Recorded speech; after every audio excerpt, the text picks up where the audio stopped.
اعوذ باللہ من الشیطان الرجیم، بسم اللہ الرحمن الرحیم۔ السلام علیکم، میں ہوں اظہر نیاز اور آج ہے تاریخ 17 مارچ۔ یا اللہ تیرا شکر کہ تو نے آج کا دن دکھایا۔ مولا کریم ہمارے آج کے دن کو گزشتہ کل سے اچھا کر دینا اور ہمارے آنے والے دنوں کو آج کے دن سے بہتر سے بہترین کر دینا، اپنی رحمتوں اور برکتوں سے بھر دینا۔ آج تاریخ کے آئینے میں تاریخ کا کوئی بھی دن صرف کیلنڈر کا ایک ہندسہ نہیں ہوتا۔ بالکل صحیح کہا۔ تو معلوم ہوتا ہے کہ یہ وہ دن ہے جب قدیم سلطنتوں کے تخت الٹے گئے، دنیا کے نقشے پر بے دردی سے نئی لکیریں کھینچی گئیں، اور سائنس نے ایسے حیرت انگیز کرشمے دکھائے جنہوں نے انسانیت کا رخ ہی موڑ دیا۔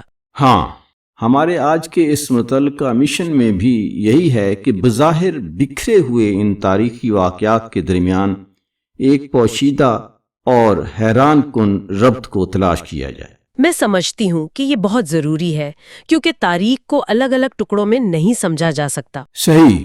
مجھے تو تاریخ کی کسی ایک دن کا مطالعہ کرنا بالکل ایسے لگتا ہے جیسے کسی گلیشیئر سے برف کا ایک لمبا ٹکڑا نکال کر دیکھا جائے۔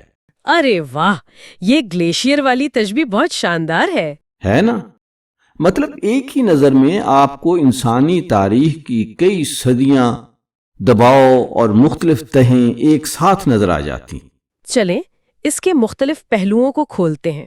بالکل، کیونکہ جب برف کی ان گہری تہوں کا جائزہ لیا جاتا ہے تو وہ محض جمی ہوئی برف نہیں ہوتی، بلکہ اس کے اندر صدیوں پرانی ہوا اور اس دور کے حالات قید ہوتے ہیں۔ ہمارا مقصد بھی آج یہی ہے کہ ان بکھرے ہوئے واقعات کو ایک وسیع تر کینوس پر رکھ کر دیکھا جائے۔ بالکل۔ تو شروعات اس گلیشیئر کی سب سے پرانی اور سب سے گہری تہ سے کرتے ہیں، جہاں دنیا کے اہم ترین عسکری اور اقتداری موڑ آئے۔ جی، جہاں سے طاقت کے کھیل شروع ہوئے۔ ہاں، اگر 45 قبل مسیح کی بات کریں تو جولیس سیزر نے جنگ منڈا میں اپنی آخری اور فیصلہ کن فتح حاصل کی۔ صحیح، جس نے رومی جمہوریہ کا خاتمہ کر کے اسے ایک باقاعدہ سلطنت میں بدل دیا۔ پھر ہم سیدھا 180 عیسوی میں آتے ہیں، جب رومی شہنشاہ مارکس اوریلیس کی وفات ہوتی ہے۔ وہ ایک عظیم فلسفی بادشاہ تھا، لیکن اس کی موت کے بعد ذرا سوچیں، ایک 18 سالہ لڑکے کے ہاتھ میں دنیا کی سب سے بڑی سلطنت کی باغ ڈور۔ یہ تو تباہی کی کھلی دعوت تھی۔ بالکل تھی۔ اس کے بعد 624 عیسوی میں غزوہ بدر کا واقعہ ہے، جس نے عرب کے پورے سماجی اور سیاسی ڈھانچے کو ہلا کر رکھ دیا۔ ایک بہت بڑی نظریاتی تبدیلی۔ اور پھر 1400 عیسوی، جب امیر تیمور نے دمشق پر حملہ کر کے پورے شہر کو تباہ کر دیا۔ اب یہاں ایک بہت دلچسپ بات سامنے آتی ہے۔ وہ کیا؟ ایسا لگتا ہے جیسے یہ سلطنتوں کی ایک ریلے ریس ہے، جہاں طاقت کی بیٹن کبھی سکون سے آگے نہیں بڑھائی گئی، بلکہ ہمیشہ چھینی گئی ہے۔ چھینی گئی ہے۔ تو میرا سوال یہ ہے کہ کیا یہ قدیم فتوحات یہ ثابت کرتی ہیں کہ انسانی تاریخ کی تشکیل صرف تلوار اور خون خرابے نے کی ہے؟ یہاں جو بات حیران کن ہے وہ یہ ہے کہ دیکھیں، یہ محض دو فوجوں کے ٹکراؤ کی کہانیاں نہیں ہے۔ اچھا۔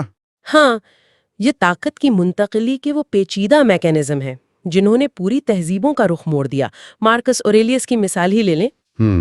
اس کی موت سے پیکس رومانا یعنی رومی امن کے ایک طویل دور کا خاتمہ ہوا۔ کیونکہ طاقت کا انحصار قابلیت کے بجائے محض خون کے رشتے پر آ گیا۔ یعنی پرانا نظام کھوکھلا ہو چکا تھا۔ بالکل، ایک اہل نوجوان کے اقتدار میں آتے ہی صدیوں کا بنا ہوا نظام ریت کی دیوار ثابت ہوا۔ اور غزوہ بدر کے حوالے سے؟ وہ تو محض ایک جنگ نہیں تھی، بلکہ وہ ایک بڑا نظریاتی اور تہذیبی شفٹ تھا۔ اس نے دنیا کو دکھایا کہ تعداد اور وسائل سے زیادہ ایک نیا نظریہ اور پختہ یقین کس طرح ایک نئی تہذیب کی بنیاد رکھ سکتا ہے۔ صحیح، یعنی طاقت کا انحصار صرف تلوار پر نہیں، نظریے پر بھی ہوتا ہے۔ اور رہی بات تیمور کے دمشق پر حملے کی، تو یہ اس بات کی واضح مثال ہے کہ جب بھی طاقت کا کوئی خلا پیدا ہوتا ہے تو کوئی نہ کوئی آ ہی جاتا اسے بھرنے کے لیے۔ بالکل، کوئی نئی اور اکثر بے رحم طاقت اسے بھرنے کے لیے آ جاتی ہے۔ تلوار صرف ایک آلہ تھی، اصل چیز وہ خلا اور پرانے نظام کی کمزوری تھی۔ یہ بات واقعی سوچنے پر مجبور کرتی ہے کہ پرانے نظام کی کمزوری ہی نئی طاقت کو دعوت دیتی ہے۔ جی، ہمیشہ سے ایسا ہی ہوتا آیا ہے۔ لیکن جب ہم اس تاریخی گلیشیئر میں ذرا اوپر کی طرف آتے ہیں تو دیکھتے ہیں کہ سلطنتوں کو ایک بات سمجھ آ گئی۔ کون سی بات؟ یہ کہ مسلسل جنگیں لڑنا معاشی طور پر بہت مہنگا پڑتا ہے۔ تو انہوں نے فتح کا ایک نیا اور بظاہر سستا طریقہ نکالا۔ نقشوں پر لکیریں کھینچنا۔ بالکل، نقشوں پر لکیریں کھینچنا۔ جیسے 1776 میں ہم دیکھتے ہیں کہ امریکی انقلاب کے دوران جارج واشنگٹن نے اپنی توپوں کو ایسی مہارت سے نصب کیا کہ برطانوی فوج کو بغیر کسی بڑی خون ریزی کے بوسٹن کا محاصرہ ختم کر کے انخلا کرنا پڑا۔ سمارٹ حکمت عملی تھی، ہاں۔ لیکن طاقت کے کھیل کی سب سے دلچسپ مثال 1824 کی اینگلو ڈچ ٹریٹی ہے، جہاں لندن کے ایک آرام دہ کمرے میں بیٹھ کر برطانیہ اور ہالینڈ نے مالے جزائر کو آپس میں تقسیم کر لیا۔ یعنی مقامی لوگوں سے پوچھے بغیر۔ پھر 1861 میں مملکت اٹلی کا قیام ہوتا ہے اور آگے چل کر 1948 میں ٹریٹی آف برسلز پر دستخط ہوتے ہیں، جو بعد میں نیٹو نامی فوجی اتحاد کی بنیاد بنی۔ ہاں، تو اس سب کا مطلب کیا ہے؟ اگر ہم خاص طور پر 1824 کے معاہدے کو دیکھیں تو یہ کتنی عجیب بات ہے کہ دو یورپی طاقتوں نے ہزاروں میل دور کا نقشہ بدل دیا۔ بالکل، یہ بالکل ایسا ہے جیسے دو لوگ مل کر ایک ایسا کیک آپس میں بانٹ رہے ہوں جو سرے سے ان کا ہے ہی نہیں۔ بہت عمدہ تشبیہ دی آپ نے۔ لیکن یہاں میں تھوڑا سا اختلاف کروں گا۔ کیا کاغذ پر کھینچی گئی ان لکیروں نے کم از کم برطانیہ اور ہالینڈ کے درمیان ایک بڑی اور خونی جنگ کو نہیں روکا؟ یہ ایک سوال تو ہے۔ کیا بعض اوقات یہ بری اور مصنوعی سرحدیں کھلی جنگ سے بہتر نہیں ہوتی؟ دیکھیں، یہ ایک بہت کلاسک سامراجی دلیل ہے اور کسی حد تک اس وقت کے یورپی حکمرانوں کے نقطۂ نظر سے درست بھی تھی۔ ہاں، انہوں نے آپس کی جنگ تو ٹال دی۔ بالکل ٹال دی، لیکن اگر ہم اسے وسیع تر تناظر میں دیکھیں تو اس کی قیمت کس نے چکائی؟ مقامی لوگوں نے۔ صحیح۔ اس ایک معاہدے نے ایک مکمل اور جڑے ہوئے مالے خطے کو، ان کی ثقافت کو اور ان کے تجارتی راستوں کو بیچ سے کاٹ کر رکھ دیا۔ آدھا ادھر اور آدھا ادھر۔ ایک حصہ برطانیہ کے پاس چلا گیا جو آج ملیشیا ہے، اور دوسرا ڈچ قبضے میں چلا گیا جو آج کا انڈونیشیا ہے۔ یعنی خاندانی اور ثقافتی رشتے ایک قلم کی جنبش سے غیر ملکی بنا دیے گئے۔ یہ تو بہت بڑا المیہ ہے۔ اور اس کے برعکس ذرا 1861 کی اٹلی کی آزادی کو دیکھیں۔ وہ ایک قدرتی سرحد تھی۔ بالکل، وہ کسی دوسرے ملک کے ڈرائنگ روم میں نہیں بنی تھی، بلکہ اٹالوی عوام کی اپنی ثقافت، زبان اور قوم پرستی کے طویل ادال کا نتیجہ تھا۔ اور جب آپ 1948 کے برسلز معاہدے کی بات کرتی ہیں تو وہ سرد جنگ کے آغاز میں یورپ کو محفوظ رکھنے کے لیے کھینچی گئی ایک اور لکیر تھی۔ اس نے مغربی یورپ کو تو بچا لیا، لیکن پوری دنیا کو دہائیوں تک دو حریف کیمپوں میں بانٹ دیا۔ واقعی مصنوعی لکیریں وقتی امن تو لا سکتی ہیں، لیکن وہ مستقل زخم چھوڑ جاتی ہیں۔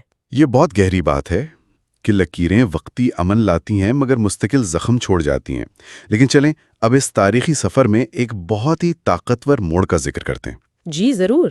سامراجی طاقتوں اور بند کمروں کے فیصلوں سے نکل کر 20ویں صدی میں ہم دیکھتے ہیں کہ عام انسانوں نے اپنا حق واپس لینا شروع کیا۔ سماجی بیداری کا دور۔ ہاں، 17 مارچ سماجی بیداری کا بھی ایک غیر معمولی دن ہے۔ 1969 میں گولڈا میئر اسرائیل کی پہلی خاتون وزیر اعظم بنی۔ مشرق وسطیٰ کی پیچیدہ سیاست میں ایک عورت کا اس اعلیٰ ترین عہدے پر پہنچنا ایک بہت بڑی تبدیلی تھی۔ جنوبی افریقہ کا تاریخی ریفرنڈم، جس میں 68.7% لوگوں نے حق میں ووٹ دیا، اور یہ ووٹ نسل پرستی یعنی اپارتھائڈ کے خاتمے کے لیے تھا۔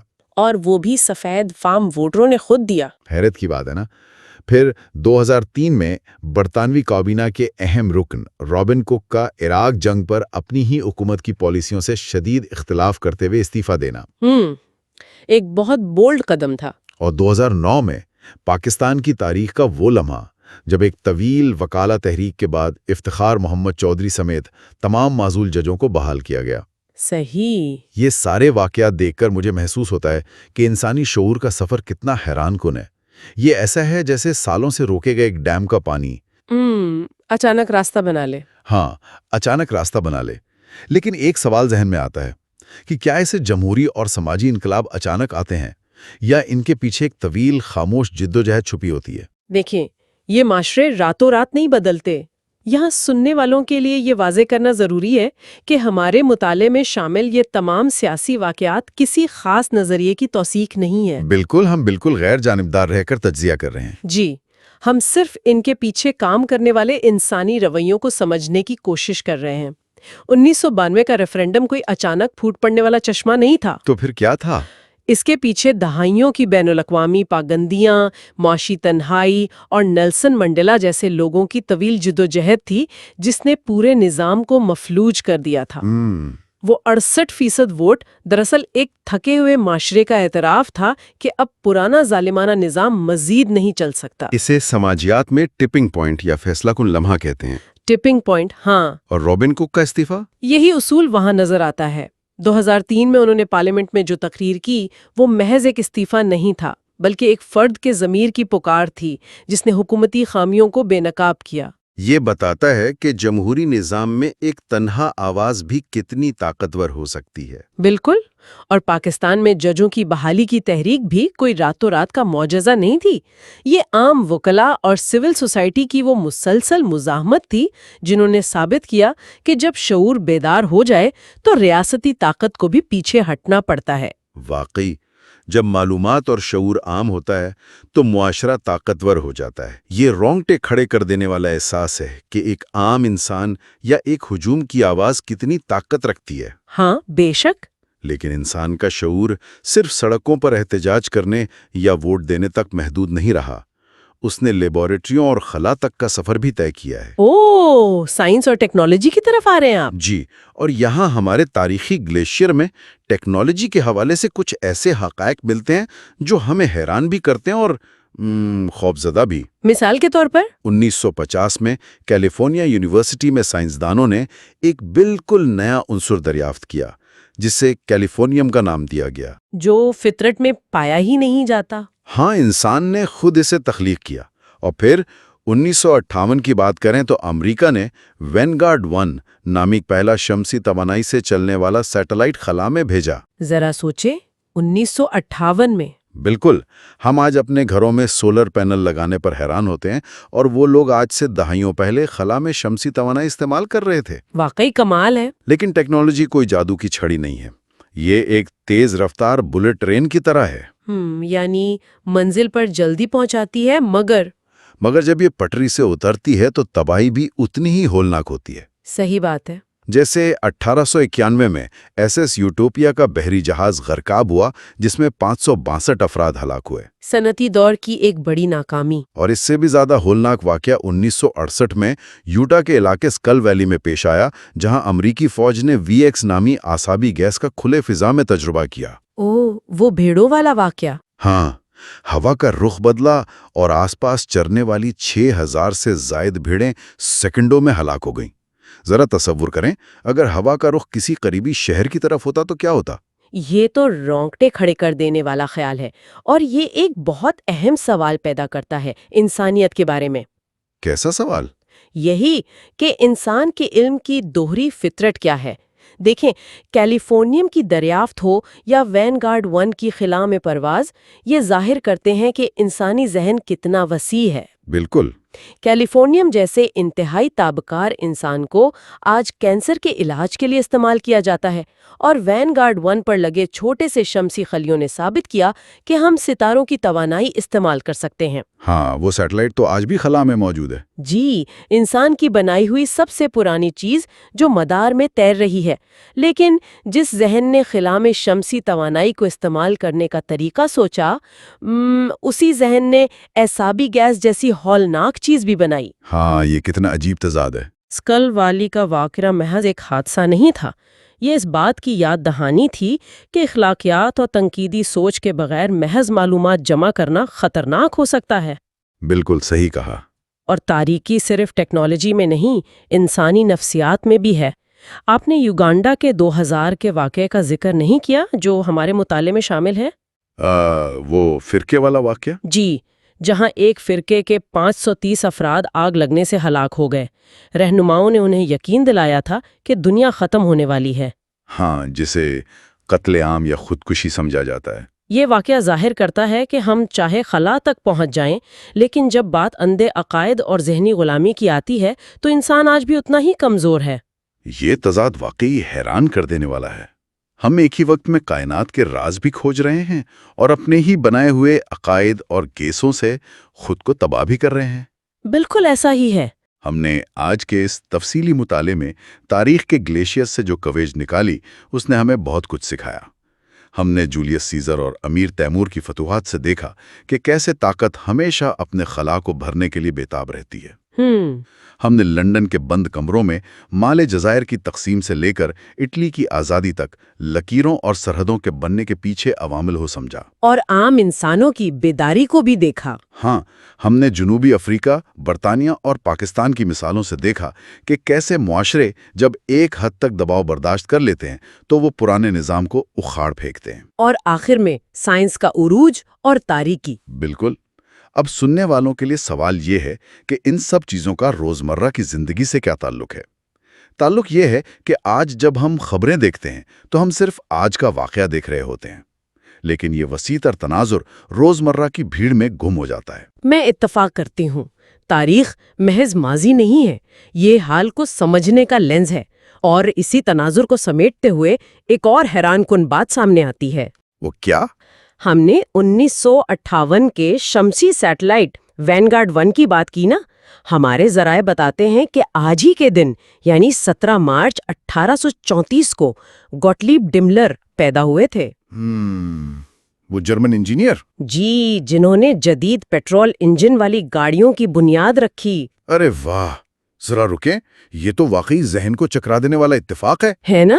مطلب ایک ہی تاریخ پر ایک طرف فوسل فیول کے اس دور کا آغاز کرنے والے کا جنم ہوا جس نے آج ماحولیات کو داؤ پر لگا دیا ہے، اور دوسری طرف اسی تاریخ پر ہم نے خلا میں شمسی توانائی کی جانب اپنا پہلا کامیاب قدم رکھا۔ یہ تو واقعی سوچنے والی بات ہے۔ سننے والوں کے لیے یہ جاننا کتنا دلچسپ ہوگا کہ آپ کے ہاتھ میں اس وقت جو ڈیوائس ہے اس کو چارج کرنے والا نظام کہیں نہ کہیں ڈملر کے فوسل فیول کے ورثے پر کھڑا ہے، لیکن اس ڈیوائس کا جی پی ایس سیدھا وینگارڈ 1 کے اس سیٹلائٹ والے ورثے سے جڑا ہوا ہے۔ اور اس سب کے درمیان سلیکن ویلی جیسی تباکن ایجادات بھی ہمارا ہی حصہ ہے۔ بالکل، ہم ایک ہی وقت میں زندگی دینے والے اور زندگی چھیننے والے دونوں نظام بنا رہے ہیں۔ اور یہیں پر ہماری آج کی گفتگو ایک حتمی اور فکر انگیز سوال پر آ کر رکتی ہے۔ جی فرمائیں۔ آج ہم جس تیز رفتار دور میں جی رہے ہیں اسے تاریخ کیسے یاد رکھے گی؟ جب آج سے 1000 سال بعد کوئی مورخ 17 مارچ کے دن کو مڑ کر دیکھے گا تو کیا وہ ہمیں ایک ایسی تہذیب کے طور پر دیکھے گا جس نے ستاروں سے شمسی توانائی حاصل کرنا سیکھ لیا تھا؟ یا وہ ہمیں اسکل ویلی جیسی زہریلے ہواؤں کا خالق مانے گا؟ بالکل، تاریخ کے صفحات آج بھی لکھے جا رہے ہیں اور ہر گزرتا دن ایک نئی سطر لکھ رہا ہے۔ ہمیں سوچنا چاہیے کہ ہم اپنی ان صفحات پر اپنی کون سی لکیریں چھوڑ کر جا رہے ہیں۔ آج کے اس تفصیلی مطالعے میں ہمارے ساتھ شامل ہونے کا شکریہ۔ ملتے ہیں اگلے موضوع کے ساتھ۔ اس کے ساتھ ہی اظہر نیاز کو اجازت دیجیے، زندگی رہی تو کل ملاقات ہوگی انشاءاللہ۔ اللہ تعالیٰ آپ کو آسانیاں عطا فرمائے اور آسانیاں تقسیم کرنے کی توفیق عطا فرمائے۔ اللہ حافظ۔